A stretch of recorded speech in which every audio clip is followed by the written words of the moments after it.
وبركاته. الحمد لله رب العالمين، نحمده ونستعينه ونستغفره ونؤمن به ونتوكل عليه، ونعوذ بالله من شرور أنفسنا ومن سيئات أعمالنا. من يهده الله فلا مضل له ومن يضلله فلا هادي له، ونشهد أن لا إله إلا الله وحده لا شريك له، ونشهد أن سيدنا ونبينا ومولانا محمدا عبده ورسوله. أما بعد، فقد قال الله تعالى في القرآن العظيم والفرقان المجيد: أعوذ بالله من الشيطان الرجيم، بفضل بسم الله الرحمن الرحيم. كل نفس ذائقة الموت وإنما توفون أجوركم يوم القيامة فمن زحزح عن النار وأدخل الجنة فقد فاز وما الحياة الدنيا إلا متاع الغرور. صدق الله العلي العظيم.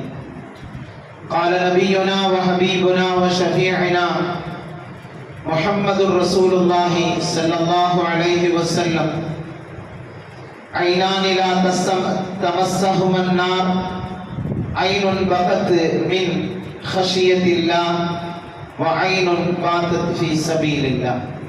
صدق رسول الله صلى الله عليه وسلم.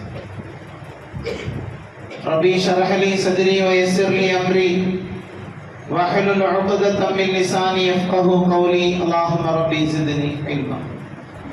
رضينا بالله ربا وبالإسلام دينا وبمحمد صلى الله عليه وسلم نبيا ورسولا وبمحي الدين عبد القادر الجيلاني قدس الله سره العزيز شيخا ومرشدا. எல்லா புகழும் இந்த வையகத்தை படைத்து பரிபாலிக்கிற எல்லாம் வல்ல இறைவன் அல்லாஹ் ஒருவனுக்கே உரித்தாவதாக.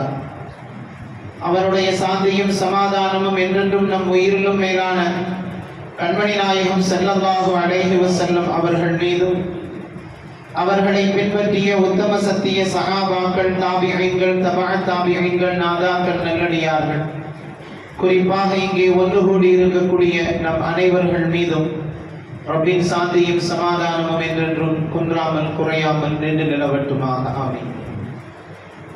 அல்லாஹ் நம்மீது கடமையாக்கிய ஒரு உயர்வான அமலை நிறைவேற்ற வேண்டும் என்கிற நல்ல சிந்தனையோடு நாம் எல்லாம் இங்கே வருகை தந்திருக்கிறோம். வல்லோன் அல்லாஹ் நம்முடைய வருகைகளை கபூல் செய்து அருள் புரிவானாக. பாடும் காலமெல்லாம் ஆரோக்கியத்தை நசீபாக்கி அருள் புரிவானாக. என்றென்றும் அவனுக்கு நன்றி செலுத்தி வாழுகிற நல்ல வாழ்க்கையை தந்திருள் புரிவானாக. இந்த உலகத்தில் ஒரு அமைதியான சூழலை அல்லாஹ் ஏற்படுத்தி அருள் புரிவானாக. உலக முஸ்லிம் நாடுகள் அனைத்திலும் அல்லாஹ் ரப்புல் ஆலமீன் பாதுகாப்பை ஏற்படுத்தி அருள் புரிவானாக. நம் நாட்டிலும் ஷரியத்தை பின்பற்றி எக்காலமும் வாழுகிற நல்ல தௌஃபீக்கை வல்லோன் அல்லாஹ் நமக்கும் நம்முடைய சந்ததிகளுக்கும் நசீபாக்குவானாக. சங்கைக்குரியவர்களே, ரமலானுடைய காலத்தின் மிக முக்கியமான பகுதியான கடைசி 10வது நாட்களிலே நாம் இருக்கிறோம். இந்த நாட்கள் மிகவும் பாக்கியத்திற்குரியது, மிகவும் கண்ணியத்திற்குரியது, அமலை கொண்டு ஹயாத்தாக்கப்பட வேண்டிய நாட்கள், இன்னும் நரக நெருப்பிலிருந்து விடுதலை தேடப்பட வேண்டிய நாட்கள். பெருமானார் ஸல்லல்லாஹு அலைஹி வஸல்லம் அவர்கள் இந்த நாட்களிலே நீங்கள் வைத்துக்கும் மினன் நார், நரகத்திலிருந்து பாதுகாப்பு தேடிக் கொள்ளுங்கள் என்கிற துஆவை ஓதி இருக்கிறார்கள், நமக்கு கற்றுத்தந்தும் இருக்கிறார்கள். குர்ஆனில் நீங்கள் எந்த ஆயத்தை எடுத்தாலும் ஒரு 3 விஷயங்களில் ஏதாவது ஒன்றை முன்வைத்து அந்த குர்ஆனுடைய வசனங்கள் பேசும். ஒன்று ரப்பினுடைய வல்லமையை குறித்து பேசும், அல்லது நம் உயிரிலும் மேலான கண்மணி நாயகம் ஸல்லல்லாஹு அலைஹி வஸல்லம் அவர்களுடைய மகத்துவங்களை குறித்து பேசும், அல்லது ஆகிரத்தை குறித்து பேசும். இந்த மூன்றில் ஏதாவது ஒன்றை மையமாக வைத்து குர்ஆனுடைய வசனங்கள் பேசப்படுவது நாம் குர்ஆனின் வழியாக தெரிந்து கொள்கிறோம். காரணம் என்னவென்றால், கடுமையான நரகம் என்பது மிகவும் ஆபத்தானது என்கிற காரணத்தினால் நபிகள் நாயகம் ஸல்லல்லாஹு அலைஹி வஸல்லம் அவர்கள் அந்த நரகத்தில் இருந்து நீங்கள் பாதுகாப்பு தேடிக் கொள்ளுங்கள் என்று கற்றுத் தருகிறார்கள். குர்ஆன் ஷரீஃபிலே ரப்பல் ஆலமீன் குல்லு நஃப்ஸின் தாயிகத்துல் மௌத், எல்லா ஆத்மாக்களும் நிச்சயமாக மரணத்தை சுவைத்தே ஆக வேண்டும், யாரும் அதிலிருந்து தப்பித்து விட முடியாது. ஆனால் வஇன்னமா துவஃபூன உஜூரக்கும் யௌமல் கியாமா, யார் எந்த காரியங்களை செய்தார்களோ அந்த காரியத்திற்கான கூலி நாளை மறுமையில் கொடுக்கப்படும். குர்ஆன் ஆகிரத்தை குறித்து மறுமையை குறித்து பேசுகிற வசனங்களில் இதுவும் ஒன்று. நாளை மறுமையில் நாம் செய்திருக்கக்கூடிய நம்முடைய செயல்பாடுகளை அனுசரித்து அதற்கான கூலிகள் வழங்கப்படும். وَمَن يَعْمَلْ مِثْقَالَ ذَرَّةٍ خَيْرًا يَرَهُ, நாம் நற்காரியங்களை அதிகமாக செய்திருந்தால் நமக்கு அதற்கான கூலிகள் வழங்கப்படும். وَمَن يَعْمَلْ مِثْقَالَ ذَرَّةٍ شَرًّا يَرَهُ, நிறைய பாவங்களை தவறுகளை செய்திருந்தோம் என்று சொன்னால் அதற்கான கூலிகள் வழங்கப்படும்.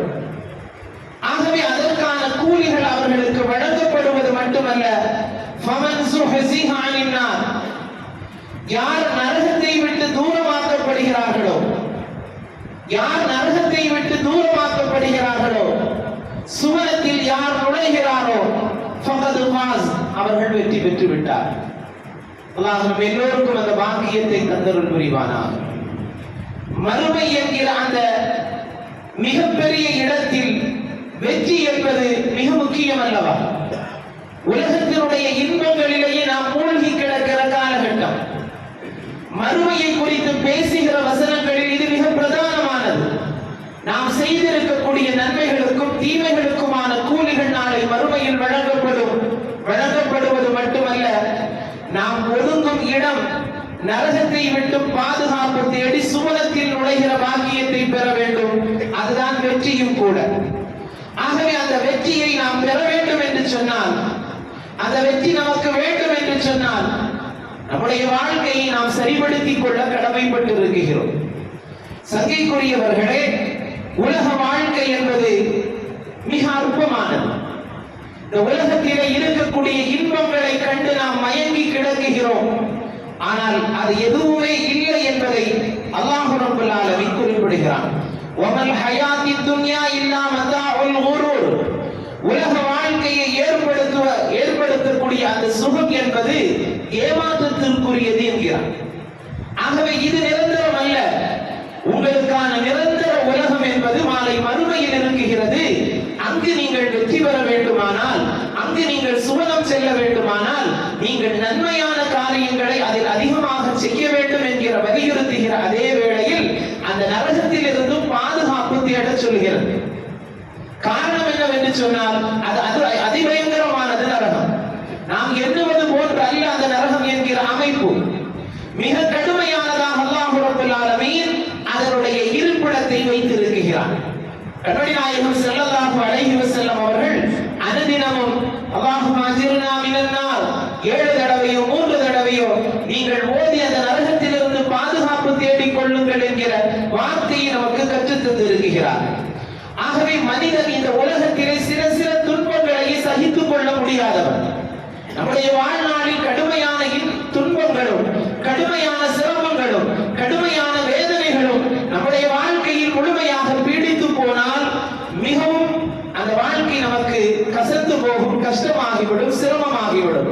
அப்படியானால் நாளை மறுமையில் துன்பத்தை மட்டுமே அனுபவிக்குகிற நரகம் நமக்கு ஒதுக்கும் இடமானால் அது எவ்வளவு பெரிய பேராபத்தை தரும் என்பதை நாம் இங்கே கவனிக்க வேண்டும். அல்லாஹ் ரப்பல் ஆலமீன் இந்த ரமலானுடைய காலத்தில் ஒரு பெரிய பட்டியலை தேர்வு செய்கிறான். நரக விடுதலையை வழங்குகிற காலம் அல்லவா? ஆகவே இங்கே ஒரு பெரிய பட்டியல் தயார் செய்யப்படுகிறது. யாரெல்லாம் நரகத்திலிருந்து பாதுகாக்கப்படுகிறார்கள், யாருக்கெல்லாம் சுவனங்கள் வழங்கப்படுகிறது என்கிற பட்டியல் இந்த இறுதி நாட்களில் அல்லாஹ் தேர்வு செய்கிறான். அந்த பட்டியலில் நம்மையும் அல்லாஹ் தேர்வு செய்வானா. சங்கைக்குரியவர்களே, காரணம் என்னவென்று சொன்னால், பல்வேறு விதமான சிரமங்களை தருகிற இடம் நரகம். முகங்கள் எல்லாம் கரிக்கப்பட்டு கரிக்கட்டைகளாக மாறி போகிற இடம் நரகம் என்கிற இடம். அது மட்டுமல்ல, மலையை விட மிக கடுமையான கட்டைகளை கொண்டு அடித்து தண்டனைகள் வழங்கப்படுகிற இடம்.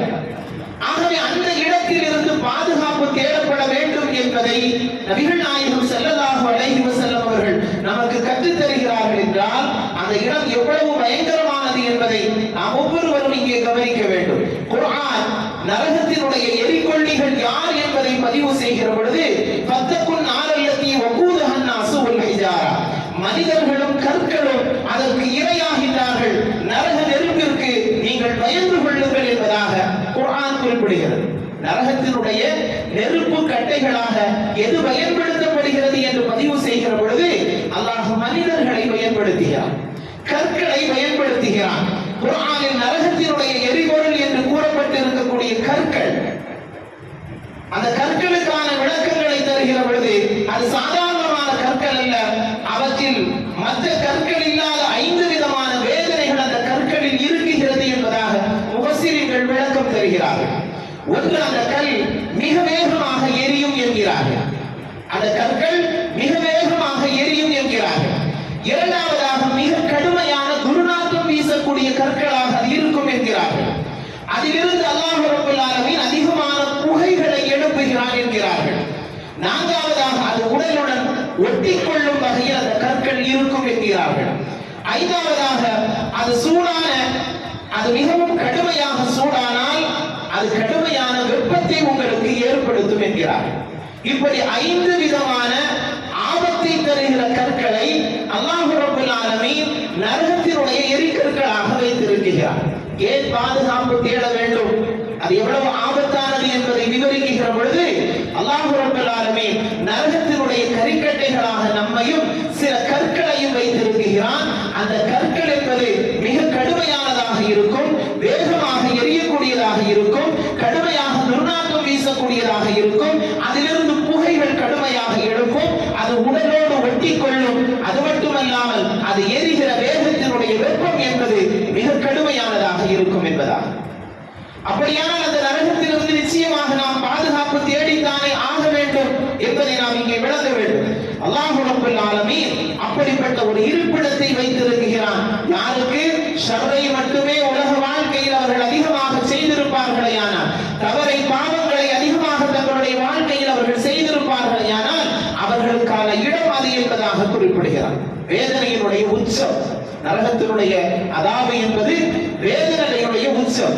சந்தோஷம் என்பது அறவே இல்லாத ஒரு இடம், மிக கடுமையான வேதனைகளை தரக்கூடிய இடம்.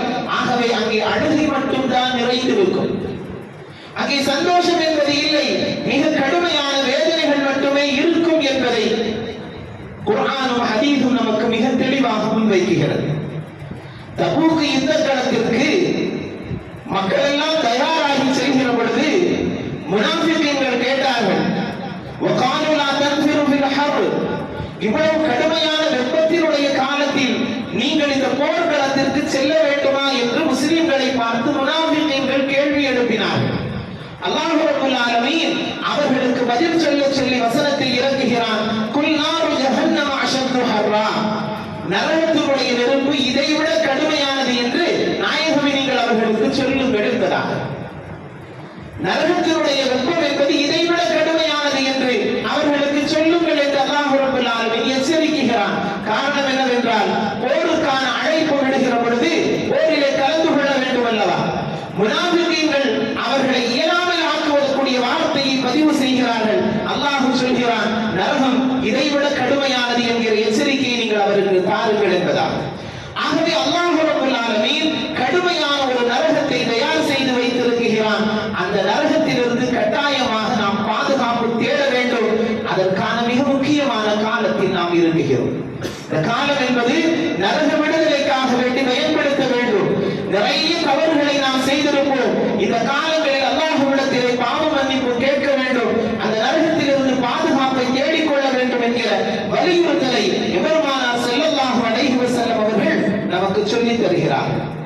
தப்பிக்க எந்த வாய்ப்புமே அங்கே இருக்காது என்பதும் மார்க்கம் முன்வைக்கிறது. தப்பிப்பதற்கான எந்த முகாந்திரமும் அங்கே இருக்காது. நரகம்தான் உங்களுக்கான இடம் என்று தீர்ப்பு செய்யப்பட்டு விட்டால் அங்கே நாம் இருந்துதான் ஆக வேண்டும். தப்பிப்பதற்கான எந்த வாய்ப்பும் இல்லை. உலகத்தில் வேண்டுமானால் பல்வேறு சிரமங்கள் ஏற்படுகிற பொழுது மாற்று வழிகளை தேடிக்கொள்வதற்கான வழிவகைகள் இருக்கலாம், ஆறுதல் சொல்வதற்கு ஆட்கள் இருக்கலாம், அல்லது வேறு வழியை காட்டி தருவதற்கு பலர்களும் உபகாரங்கள் செய்யலாம். ஆனால் நரகத்திலே அப்படி எந்த விதமான உபகாரங்களையும் உதவிகளையும் யாரும் பெற்றுக்கொள்ள முடியாது என்பதை குர்ஆனுடைய பார்வை நமக்கு முன்வைக்கிறது. உலகத்தில் வேண்டுமானால் நீங்கள் பல்வேறு விதமான உபகாரங்களை பெற்றுக் கொள்ளலாம், ஆனால் அங்கே எந்த விதமான உபகாரங்களும் உங்களுக்கு இல்லை. நீங்கள் அங்கிருந்து தப்பிக்க முடியாது. நரகத்தினுடைய தண்டனையை நீங்கள் அனுபவித்தாக வேண்டும். அங்கே நிரந்தரமாக இருக்க வேண்டிய சூழல்கள் உருவாகிவிடும்.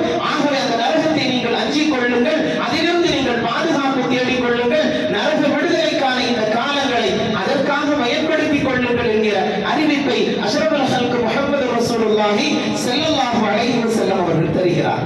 சங்கைக்குரியவர்களே, நரகம் என்பது எவ்வளவு கடுமையானது என்பதை குர்ஆனும் ஹதீஸும் பல்வேறு இடங்களில் முன்வைக்கிறது. சுவனத்தை பற்றி பேசுவதை விட குர்ஆனுக்குள் அல்லாஹ் ரப்பல் ஆலமீன் நரகத்தை குறித்து அதிகமாக எச்சரிக்கை தருகிறார். காரணம், இந்த எச்சரிப்பு அவர்களை நரகத்தின் பக்கம் செல்லாமல் பாதுகாத்து சுவனத்திற்கு போவதற்கான வழிவகைகளை ஏற்படுத்தும் என்ற காரணத்தினால் அல்லாஹ்வினுடைய எச்சரிக்கையான வார்த்தைகள் குர்ஆனுக்குள் ஏராளமாக நரகத்தை பற்றி இருக்கிறது. ஆகவே அந்த நரகத்திலே நுழையாமல் நம்மை பாதுகாத்துக் கொள்ளக்கூடிய வழிகள் என்னென்ன, அதை தேர்வு செய்ய வேண்டிய இடத்தில் நாம் இருக்கிறோம். சங்கைக்குரியவர்களே, எல்லா காரணங்களும் துண்டித்து விடும். எந்த விதமான காரணங்களையும் அங்கே முன்வைக்க முடியாது. கொஞ்சம் அவகாசம் கொடுங்கள், நான் சென்று மீண்டும் நன்மைகளை செய்துவிட்டு வருகிறேன் என்பதாக சிலர்கள் கேட்பார்கள். ஆனால் அல்லாஹ் ரப்பல் ஆலமீன் வலா துக்கல்லம், நீங்கள் வாய்மூடி இருங்கள் என்பதாக சொல்லிவிடுவார். அங்கே உங்களுக்கு பேசுவதற்கான எந்த அவகாசமும் இல்லை. காரணம், நீங்கள் தீர்ப்பு செய்யப்பட்டு விட்டீர்கள். நீங்கள் நரகத்தினுடைய எரிகற்கள் என்கிற வார்த்தை மட்டும்தான் அங்கே இருக்கும்.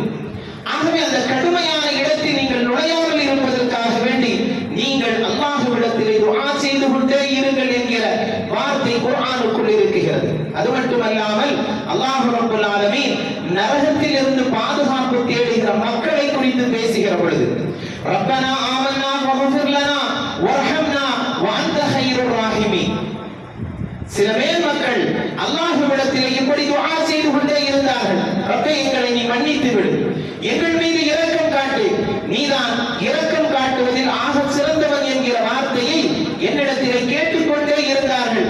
அந்த மக்களை கூட நீங்கள் பார்த்து ஏளனமாக பேசினீர்கள். நரகத்தில் இருக்கக்கூடிய மனிதர்களை பார்த்து அல்லாஹ் குறிப்பிடுவான், அவர்களை கூட நீங்கள் ஏளனமாக பேசினீர்கள். ஆனால் அவர்கள் அந்த நேரங்களில் கொடுமையாக இருந்தார்கள். அதனால் அவர்கள் சுவனத்தில் நுழைக்கப்பட்டு இருக்கிறார்கள். நீங்கள் நரகத்தில் நிரந்தரமாக இருங்கள் என்பதாக முனாஃபிகீன்களை பார்த்து அல்லாஹ் குறிப்பிடுவான் என்று இந்த ஆயத்திற்கான விளக்கத்தில் தருகிறார். சங்கைக்குரியவர்களே, அல்லாஹ் ரப்பல் ஆலமீன் மிக அற்புதமான ஒரு வாழ்க்கை முறையை நமக்கு தந்திருக்கிறார். அந்த வாழ்க்கை முறையை நாம் சரியாக பின்பற்றி நடக்குகிற பொழுது நாம் நுழைகிற இடம் அது சுவனமாக இருக்கும் என்பதில் எல்லளவும் சந்தேகம் இல்லை என்பதை குர்ஆனுடைய பார்வை நமக்கு முன்வைக்கிறது. ஒரு காலகட்டம் பாவம் செய்வது மிக குறைவு. ஆனால் இன்று பாவம் செய்வது என்பது மிக எளிது மட்டுமல்ல, பல்வேறு காரணங்களினால் அது பெருகிவிட்டது என்று குறிப்பிடலாம். பல்வேறு காரணங்களால் அந்த பாவங்கள் பெருகிவிட்டது. முதலாவது, நீங்கள் இன்றைய காலகட்டத்தில் பாவத்தினுடைய மிக முக்கியமான காரணமாக எடுத்துக்கொண்டால் தொழில்நுட்பத்தினுடைய வளர்ச்சியை முன்வைக்கலாம். தொழில்நுட்பத்தினுடைய வளர்ச்சியின் உச்சம் எல்லா ஹராமையும் இருந்த இடத்திலேயே பார்க்கும் அளவிற்கு கையுக்குள் உலகம் சுருங்கிவிட்டது. ஆகவே தொழில்நுட்பத்தினுடைய உச்சம் மனிதனை பல்வேறு விதமான பாவத்தின் பக்கம் அழைத்து செல்கிறது. மார்க்கம் அனுமதிக்காத எத்தனையோ ஹராமான செயல்பாடுகள் நம்மையும் அறியாமல் நம்முடைய வாழ்க்கைக்குள் நுழைந்து விட்டது. இரண்டாவது காரணமாக சொல்ல வேண்டுமானால் தனிமை இன்று நிறைய பேர்களுக்கு அதிகமாக கிடைக்கிறது. பாவங்கள் செய்வதற்கான காரணங்களை நீங்கள் தேடினால் தொழில்நுட்பத்தினுடைய வளர்ச்சி முதலாவது இடத்தில் இருக்கும். இரண்டாவதாக ஒரு கூட்டு குடும்பங்களும், எங்கு பார்த்தாலும் தன்னுடைய சொந்தங்கள் சுற்றி நடந்து கொண்டிருக்கக்கூடிய சூழல்களும், அவர்கள் பார்த்தால் என்ன செய்வார்கள், இவர்கள் பார்த்து விடுவார்கள் என்கிற ஒரு எளிதான ஒரு அச்சமாவது இருந்தது. இன்று அந்த அச்சங்கள் கூட இல்லாத ஒரு காலங்களாக மாறிவிட்டது. மூன்றாவது, சமூக அக்கறை என்பது இல்லாத நிலை இன்றைய தலைமுறைகளிடத்திலும் ஏற்பட்டு விட்டது. குடும்பத்தை குறித்துண்டான கவலைகள் இல்லை, சமூகத்தை குறித்துண்டான அக்கறைகள் இல்லை. இது பாவத்தை அதிகமாக செய்வதற்கான வழிவகைகளை ஏற்படுத்துகிறது. சமூகத்தை குறித்துண்டான அக்கறையும் அந்த அச்சமும் பயமும் இருக்குமையானால் ஒரு தவறு செய்வதற்கு யோசிப்பார் அல்லவா? ஆனால் இன்றைய சூழல்களில் அப்படிப்பட்ட அச்ச உணர்வுகள் இல்லாமல் பிள்ளைகள் வளர்கிறார்கள். ஆகவே பாவத்தினுடைய காரணங்களாக சமகாலத்தில் நீங்கள் முன்வைத்தால் இதுபோன்றுண்டான காரணங்களை முன்வைக்க முடியும். மிக எளிதாக பாவங்கள் செய்வதற்கான பல்வேறு வகைகள் இன்றைய சமுதாயத்தில் ஏற்பட்டு நிற்கிறது. அதனாலும் அதிகமான பாவங்கள் நடைபெறுகிறது. இந்த பாவத்தில் இருந்தெல்லாம் மன்னிப்பு கேட்டு திருந்தி நம்மை பக்குவப்படுத்திக் கொள்வதற்காக வேண்டி அல்லாஹ் நம்முடைய வாழ்க்கையில் மீண்டும் ஒரு ரமலானை தந்திருக்கிறான். இது போன்றுண்டான மிகச் சிறப்பான நாட்களை நம்மை அடைய செய்திருக்கிறான். ஆகவே அதை பாக்கியமாக்க வேண்டும். மறுமை என்பது மிக பயங்கரமானது. அங்கே அல்லாஹ் ரப்பல் ஆலமீன் முதலாவதாக கேள்விகளுக்கு தொடங்குகிற பொழுது யாருக்கு கேள்விகளுக்கு தொடக்கும் என்பதை நபிகள் நாயகம் ஸல்லல்லாஹு அலைஹி வஸல்லம் அவர்கள் குறிப்பிடுகிற வார்த்தை, புகழுக்காக வேண்டி அமல் செய்தார்கள் அல்லவா, அவர்கள் முதலாவதாக விசாரிக்கப்படுவார்கள் என்கிறார்கள். இந்த விசாரணையில் முதலாவதாக வருபவர்கள் ஆலிம் என்கிறது ஹதீஸ். ஆலிம் என்கிறது ஹதீஸ். ஏன் அவர்கள் விசாரிக்கப்படுகிறார்கள்? அல்லாஹ் கேட்பான். அவர்களிடத்தில் பேசுகிற பொழுது இவர்கள் சொல்லுவார்கள், நாங்கள் உனக்காக வேண்டியே அமல் செய்தோம், மக்களை நன்மையின் பக்கம் அழைத்தோம் என்பதாக. அல்லாஹ் சொல்லுவான், இல்லை, உன்னை புகழ வேண்டும் என்பதற்காக வேண்டியும் உன்னை பாராட்ட வேண்டும் என்பதற்காக வேண்டியும் நீ செய்தாய். ஆனால் அது உனக்கு உலகத்திலேயே கிடைத்து விட்டது, அந்த பாராட்டும் பதவியும் பொறுப்புகளும். ஆகவே நீ செல்ல வேண்டிய இடம் நரகம் என்பதாக குறிப்பிடப்படும். இரண்டாவது விசாரணைக்கு உட்படுத்தப்படுகிறவர் முஜாஹித், ஷஹீதுடைய அந்தஸ்தை பெற்றவர். அவர் குறிப்பிடுவார், ரப்பே உனக்காக வேண்டி என்னுடைய உயிரை நான் தியாகம் செய்தேன் என்பதாக. இல்லை இல்லை, அல்லாஹ் சொல்லுவான், உலகத்தில் பலர்களும் பாராட்ட வேண்டும் என்பதற்காக வேண்டி நீ என்னுடைய பாதையில் உயிர் தியாகம் செய்தாய், உன்னை அங்கே புகழ்ந்து விட்டார்கள், நீ செல்லும் இடம் நரகம் என்பதை அல்லாஹ் தீர்மானிப்பான். மூன்றாவதாக பெரும் செல்வந்தர்கள் கொண்டு நிறுத்தப்படுவார்கள். நான் அதிகமாக நீ தந்த தான தர்மங்களை உனக்காக வேண்டியே செலவழித்தேன் என்பதாக அவர் பதிவு செய்வார். அல்லாஹ் சொல்லுவான், இல்லை இல்லை, உலகத்தில் பாராட்டப்பட வேண்டும், நீ கொடைவர்கள் என்பதாக அழைக்கப்பட வேண்டும் என்பதற்காக வேண்டி நீ வாரி வழங்கினாய், உன்னை உலகத்திலேயே வாழ்த்தி விட்டார்கள், புகழ்ந்து விட்டார்கள், நீ செல்ல வேண்டிய இடம் தயாராக இருக்கிறது என்று அல்லாஹ் ரப்பல் ஆலமீன் முதல் விசாரணையில் இந்த மூன்று மனிதர்களை உள்படுத்துவான் என்பதாக அஷ்ரஃபுல் ஹல்க் முஹம்மது ரசூலுல்லாஹி ஸல்லல்லாஹு அலைஹி வஸல்லம் அவர்கள் குறிப்பிடுகிறார். அல்லாஹ் நம்மை எல்லாம் பாதுகாத்தவள் புரிவானாக. நாளை மறுமை என்கிற அந்த கேள்விகளுக்கு நம் எல்லோருக்கும் அல்லாஹ் லேசாக்கி அருள் புரிவானாக. மார்க்கம் சொல்கிற உயர்ந்த நடைமுறைகளையும் பண்புகளையும் நமக்கு நசீபாக்குவானாக. சங்கைக்குரியவர்களை, இரண்டாவது விசாரணைக்கு உட்படுத்தப்படக்கூடியவர்கள் அல்லாஹ்விற்காக வேண்டி இணை வைத்தவர்கள். ரப்பை இணை வைத்தவர்கள் இருக்கிறார்கள் அல்லவா, அவர்களுக்கு எந்த கட்டத்திலும் மன்னிப்பு என்பது இல்லை. அவர்கள் ஒதுக்கும் இடம் என்பதே நரகம்தான். மௌத்தும் இல்லை, ஹயாத்தும் இல்லை, வாழ்வும் இல்லை, சாவும் இல்லை என்கிற நிலையில் அந்த இடத்தில் இருக்கிற நிலை அவர்களுக்கான நிலை என்பதாக பதிவு செய்யப்படுகிறது. மூன்றாவதான விசாரணை முனாஃபிகீன்களுக்கான விசாரணை. இன்னல் முனாஃபிகீன ஃபி தர்கில் அஸ்ஃபலி மினன் நார். நரகத்தினுடைய அடிக்கட்டுகள், நரகம் ஒரு 7 தட்டுகளை கொண்டது.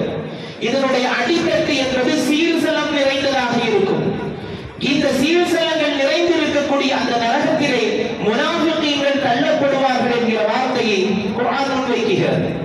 ஆகவே நரகத்திலே கடைசி தட்டுகளாக இருக்கக்கூடிய அந்த சீர்சலம் நிறைந்த தட்டில் முனாஃபிகீன்கள் உள்ளே போக அனுமதிக்கப்படுவார்கள் என்பதாக. இது அடுத்தடுத்த கட்டமாக பேசுகிற பொழுது, தொழுகையிலே பொதுபோக்காக இருந்தவர்கள், மனோ இச்சைகளை பின்பற்றி வாழ்க்கை நடத்தியவர்கள், இப்படி அடுத்தடுத்த கட்டமாக அவர்களுக்கான தண்டனைகள், விசாரணைகள் இருக்கும் என்பதை மார்க்கம் முன்வைக்கிறது. குர்ஆனுக்குள் நீங்கள் தேடினால் மறுமையினால் தண்டனைகள் யாருக்கெல்லாம் வழங்கப்படும் என்று பார்த்தீர்களே, ஆனால் தற்கொலை செய்தவனுக்கு தண்டனை இறங்குகிறது, கஞ்சத்தனம் செய்தவனுக்கு தண்டனை இறங்குகிறது, வட்டியை வாங்கி புசித்தவனுக்கு தண்டனை இறங்குகிறது, மதுவை பயன்படுத்தியவனுக்கு தண்டனை இறங்குகிறது, போதை வஸ்துக்களை பயன்படுத்தியவனுக்கு தண்டனை இறங்குகிறது, போலியாக பிரச்சாரம் செய்கிறவனுக்கு தண்டனை இறங்குகிறது என்று அல்லாஹ் ரப்பல் ஆலமீன் நீண்ட பட்டியலையே தருகிறார். யாருக்கெல்லாம் தண்டனை என்பதாக. அல்லாஹ் இந்த தண்டனைக்கு உட்படுத்தப்படாமல் நம்மை பாதுகாப்பானாக. சங்கைக்குரியவர்களே, இப்படிப்பட்ட ஒரு நிலை நாளை மறுமையில் இருக்குகிறது என்கிற எச்சரிக்கையை குர்ஆனும் ஹதீஸும் நமக்கு மிக தெளிவாக முன்வைக்கிறது. ஆகவே அதிலிருந்து பாதுகாப்பு கட்டாயமாக நாம் தேட கடமைப்பட்டிருக்கிறோம். சங்கைக்குரியவர்களே, இஸ்லாம் என்பது ஒரு 5 விதமான விஷயங்களை கொண்டு கட்டமைக்கப்பட்டிருக்கிறது.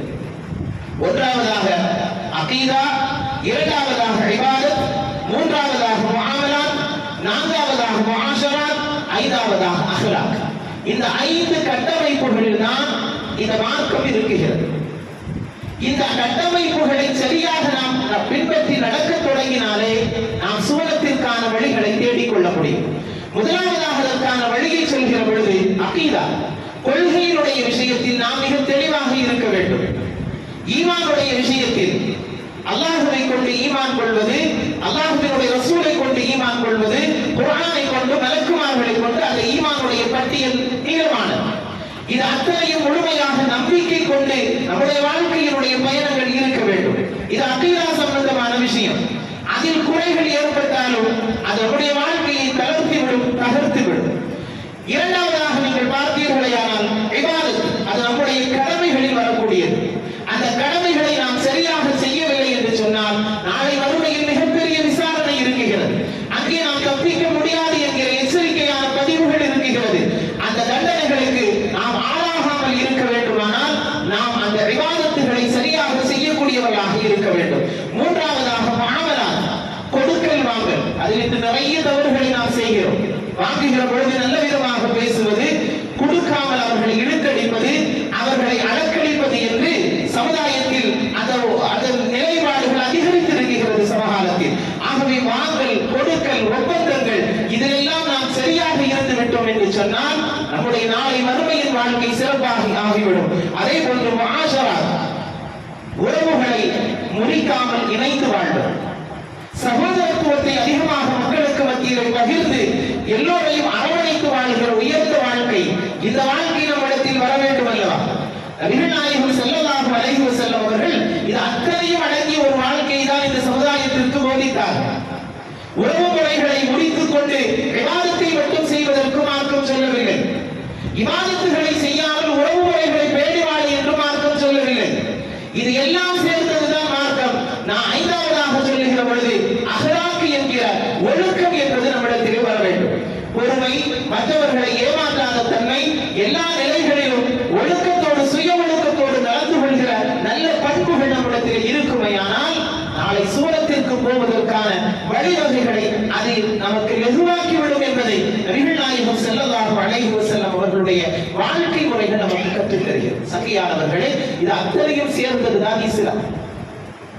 இதையெல்லாம் இதில் ஒன்றை நாம் விடுகிற பொழுதும் நாளை மறுமையில் நமக்கான கேள்விகள் இருக்குகிறது என்பதை நாம் இங்கே கவனிக்க வேண்டும். அதற்கான தண்டனைகள் இருக்குகிறது என்பதை நாம் அச்சப்பட வேண்டும். ஆகவே இந்த நரக விடுதலைகளை தேடிக்கொள்கிற இந்த நாட்களில் நம்முடைய வாழ்க்கைகளை சரிபடுத்திக் கொள்வதற்கான வழிவகைகளையும் நாம் செய்ய வேண்டும். எப்பொழுதும் நம்முடைய வாழ்க்கையை தவறான வழிகளிலேயே நாம் நடத்தாட்டி விட்டு சென்றோம் என்று சொன்னால் மறுமை என்பது மிகச் சிரமத்தை நமக்கு ஏற்படுத்திவிடும் என்பதை அஷ்ரஃபுல் ஹல்க் முஹம்மது ரசூலுல்லாஹி ஸல்லல்லாஹு அலைஹி வஸல்லம் அவர்கள் குறிப்பிட்டு தருகிறார். சங்கைக்குரியவர்களே, அல்லாஹ் ரப்பல் ஆலமீன் 2 கண்கள் நாளை நரகத்தின் பக்கம் நுழையாது என்றார்கள் நாயகம் ஸல்லல்லாஹு அலைஹி வஸல்லம். அந்த 2 கண்கள் யார் என்பதை பதிவு செய்கிற பொழுது நபிகள் நாயகம் ஸல்லல்லாஹு அலைஹி வஸல்லம் அவர்களுடைய வார்த்தை முதலாவதாக ஐன வகத்து மின் ஹஷியத்தில்லாஹ், அல்லாஹ்வினுடைய அச்சத்தால் எந்த கண்கள் கண்ணீர் சிந்தியதோ, அல்லாஹ்வினுடைய அச்சத்தால் யாருடைய கண்களிலிருந்து கண்ணீர் வந்ததோ அவர் நரகத்தின் பக்கம் நுழைவிக்க மாட்டார், அவர் பாதுகாக்கப்படுவார் என்றார்கள். மீண்டும் நாயகம் ஸல்லல்லாஹு அலைஹி வஸல்லம் சொல்லுகின்ற பொழுது வஐன பாதத்து ஃபீ சபீலில்லாஹ், அல்லாஹ்வினுடைய பாதையில் இரவு நேரங்களை கழித்தார்கள் அல்லவா, இரவு நேரங்களை ரப்புக்காக வேண்டி, அல்லாஹ்விற்காக வேண்டி அவர்கள் முழுமையாக ஹயாத்தாக்கினார்கள் அல்லவா, அந்த மக்களுக்கு அல்லாஹ் ரப்பல் ஆலமீன் நரக பாதுகாப்பை ஏற்படுத்துகிறான். 2 கண்கள், அல்லாஹ்வினுடைய அச்சத்தால் அழுத கண்கள், இரவு நேர வணக்க வழிபாடுகளில் தங்களை ஈடுபடுத்திக் கொண்ட கண்கள் என்று நபிகள் நாயகம் ஸல்லல்லாஹு அலைஹி வஸல்லம் அவர்கள் 2 கண்களை குறித்து பேசுகிறார். இதில் நாம் எந்த அடிப்படையில் வாழ்கிறோம் என்பதை நாமே யோசிக்க வேண்டும். பல்வேறு தவறுகளை நாம் செய்கிறோம், ஹராமான வழிகளில் வாழ்க்கையை பயணிக்கிறோம். ஆனால் அல்லாஹ்விடத்தில் அச்சப்பட்டு நம்முடைய கண்களிலிருந்து கண்ணீர் வருகிறதா என்பதை யோசிக்க வேண்டும்.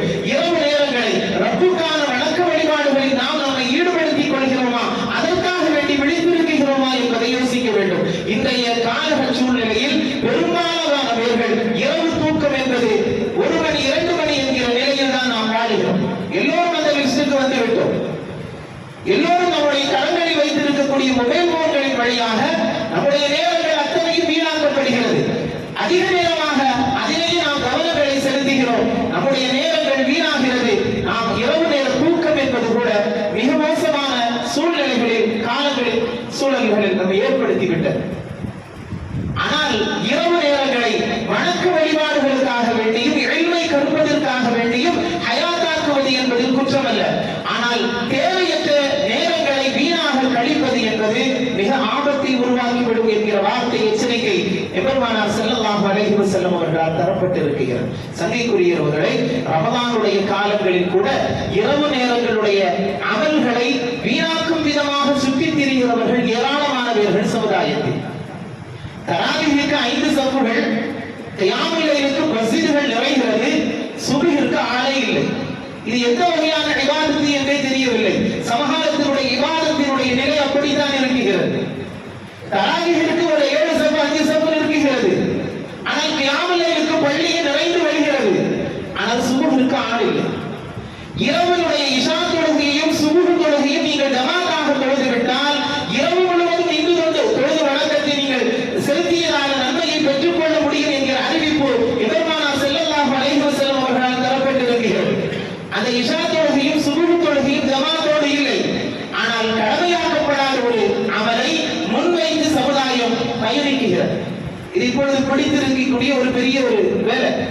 ஒரு சாப்பாடை போட்டு எல்லா மக்களையும் ஒன்று சேர்த்து அதற்காக வேண்டி பல்வேறு ஏற்பாடுகள் செய்யப்பட்டு வீண் விரயங்கள் அதிகமாக செய்யப்படுகிறது. மார்க்கம் அதை எந்த கட்டத்திலும் அனுமதிக்கவில்லை. அதற்கு வேண்டுமானால் நாம் பல்வேறு காரணங்களை சொல்லலாம்.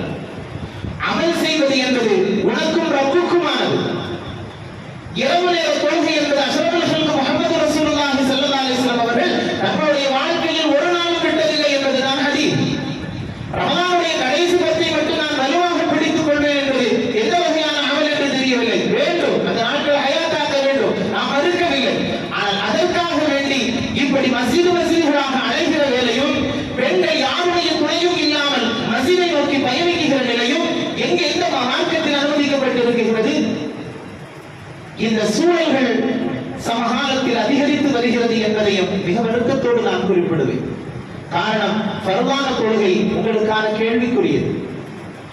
கியாமுல் லைல் போனியா போகலையா அல்லாஹ் கேட்க போறதில்லை. ஆனால் சுபஹ் தொழுகையை குறித்து கேள்வி இருக்கிறது. ஆனால் சமுதாயத்தில் 3-3:30 மணிக்கு கொடுக்கப்படுகிற சாப்பாடை வாங்கி சாப்பிட்டு விட்டு தூங்கி போய் விடுகிறார்கள். சுபஹ் தொழுகை நிறைய பேர்களுக்கு இல்லை. நீங்கள் தொழுங்கள், அமல் செய்யுங்கள். ஆனால் ஃபர்தான விஷயங்களில் கவனம் செலுத்துங்கள். அது மிக முக்கியமானது. அதற்கான கேள்விகளுக்கு நம்ம நாளை மறுமையில் நமக்கு முன்பாக இருக்கிறது. ஆகவே இந்த அற்புதமான நாட்கள் வீணாக்கப்படுவதற்கான நாட்கள் அல்ல, நரக விடுதலைக்கான நாட்கள், அதிகமாக துஆ செய்யப்பட வேண்டிய நாட்கள், அல்லாஹ்விடத்திலிருந்து பாதுகாப்பு தேட வேண்டிய நாட்கள். அல்லாஹ் நம் எல்லோரையும் நரகத்திலிருந்து பாதுகாத்து அருள் புரிவானாக. சுவனத்தை நம் மீது அல்லாஹ் வாஜிபாக்கி அருள் புரிவானாக. நம் உயிரிலும் மேலான கண்மணி நாயகம் ஸல்லல்லாஹு அலைஹி வஸல்லம் அவர்கள் காட்டி தந்த உயர்ந்த பண்புகளில் வாழ்கிற நல்ல வாழ்க்கை அல்லாஹ் நமக்கு நசீபாக்கி அருள் புரிவானாக. ஆமீன் ஆமீன் யா ரப்பல் ஆலமீன். சங்கைக்குரிய அல்லாஹ்வின் நல்லடியார்களே, சேலம் பச்சப்பட்டி என்னும் ஊரில் சேலம் மர்கஸ் அதனுடைய அன்றாட செலவுகளுக்காக வேண்டி நம்மை நாடி இங்கே வந்திருக்கிறார்கள். வருடத்திற்கு 10 லட்சத்திற்கும் மேலாக